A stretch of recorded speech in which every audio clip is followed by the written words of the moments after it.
Let us discuss today's important current affairs. May 1st, International Labour Day. Every year on May 1st, countries across the globe observe, mark International Labour Day, also called as May Day, to honor the contributions of workers and promote awareness about their rights and protections. May Day is a day not only to recognize the efforts that have built economies and shaped societies, but also encourage continued advocacy for safe, fair, and equitable working conditions. International Labour Day, that is May Day, has its roots in 19th century labor movement in America.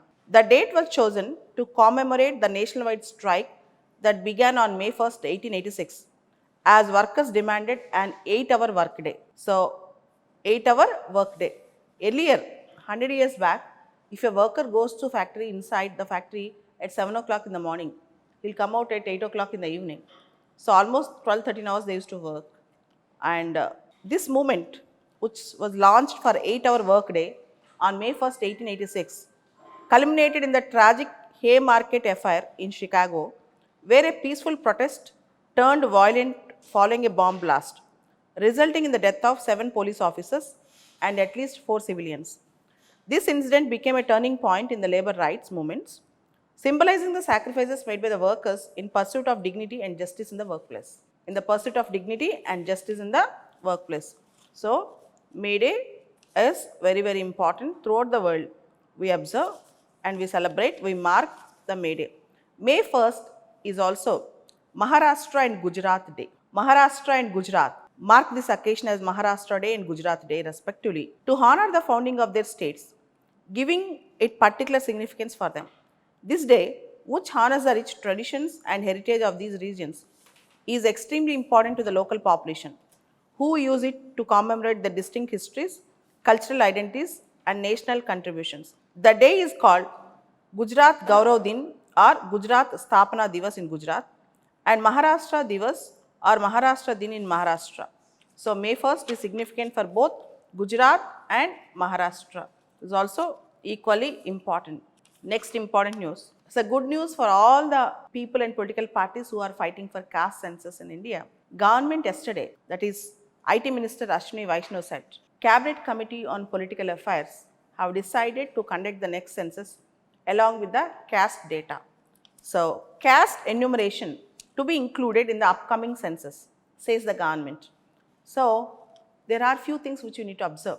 1931 census is the last census where caste data was published in India. Almost all the reports, including Mandal Commission report, was based on 1931 census. Many political parties, particularly OBC political parties, are demanding caste census. And government today agreed to have caste enumeration in the upcoming census in India. But the thing is, India had thousands and thousands of castes, subcastes. How they are going to enumerate all the castes and subcastes is a big question. And second thing, whether this data will be secured is a second question. And the third important thing is, generally, if somebody asks your caste, sometimes you might deny to declare your caste to them.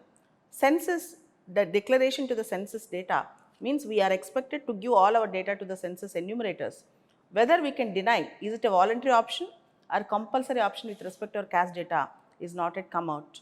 So, there are many things which we need to think, and census is a union list, is in the union list, item number 69. Surveys will be conducted by the state. Already caste related surveys are conducted in Karnataka, Bihar, AP, Telangana. Except in Andhra Pradesh, rest 3 states have published their data also. They are called survey. Census is conducted by the central government. Now, central government announced caste related census will be, along with the regular census, they also enumerate caste data. There are many questions that were coming out of this caste related census. One is whether this caste census, the data which is collected, is used to reorganize, restructure the reservation system in India. And Supreme Court, in a slew of judgments from Indra Sahane, that is Mandal judgment, to the recent E.V. Chennaya subcategorization case, emphasized on intelligible or credible data requirement for exclusion or inclusion of in reservations of any caste in reservations. So, from Indra Sahane Mandal judgment to Chennaya judgment, caste related verifiable credible data is required, intelligible and credible data is required to include certain castes in the reservation system or exclude certain castes in the reservation system. So the future is, once caste data comes out, it will be a big thing for India. There might be new demands for new reservations in caste-based reservations. Caste-based discrimination might come. Caste-based targeted vote bank politics might erupt. Caste-based targeted vote bank politics might erupt. Recently, if you observe in Telangana, Telangana government did socio-economic caste survey and then increased OBC reservation and subcategorization of SC quota.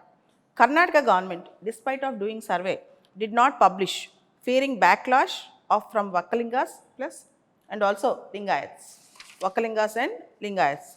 So these are the things which you need to understand. The next important, very important headline that is coming up. India banned Pak Airlines from using India's airspace. India banned Pak Airlines from using India's airspace. India government issued notice to airmen. NOTAMs, notice to airmen, NOTAM. NOTAMs are critical communications that gives information on temporary changes. It is issued by Airport Authority of India. It is governed under civil aviation requirements established by DGCA, Director General of Civil Aviation. India's NOTAM procedures are according to the standards set by International Civil Aviation Organization, Annex 15. So you all know that Pakistan already imposed airline restrictions to India, and India is choosing alternative air routes to reach Middle East, Europe and America, and our fuel price, operational cost, all have increased, enhanced, and more importantly, timing. Every flight which is going to Middle East, Europe and other countries in the Western world, so we are taking more time to reach the destinations. So now India also closed its airspace to Pakistan. Earlier, 1 week back, Pakistan closed its airspace to India. Now we have closed our airspace to Pakistan. And America have urged India and Pakistan not to escalate this matter further. US have urged India and Pakistan not to escalate this matter further. This is an important thing. Coming to the other important and path-breaking news, America and Ukraine signed a mineral deal which gives a preferential access to the Ukrainian minerals to America. It was a part of Trump's peace plan, which was not agreed by both Russia and Ukraine. Here you should understand, Ukraine is a hub of minerals. Already some important places are occupied by Russia, and now America is eyeing on remaining minerals in Ukraine, and the deal was signed. In fact, Zelensky signed this deal with much discomfort. So it's almost imposed on Zelensky. America and Ukraine have signed a mineral deal. And coming back, India's coastline recalculated from 7,500 kilometers to 11,000 kilometers due to the change in coastline measurement methodology. Already this was a news few months back, again it came. Our coastline was recalculated. You all know that India has a good coastline. We have a scope for good coastline development, and coastline, continental shelf, exclusive economic zone, all these things are very, very important to remember.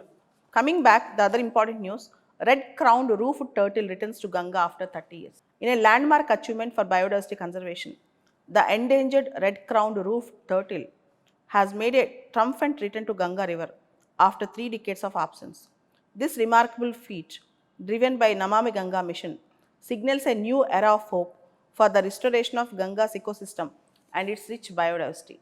Red-crowned roofed turtle. Red-crowned roofed turtle have appeared in Ganga again.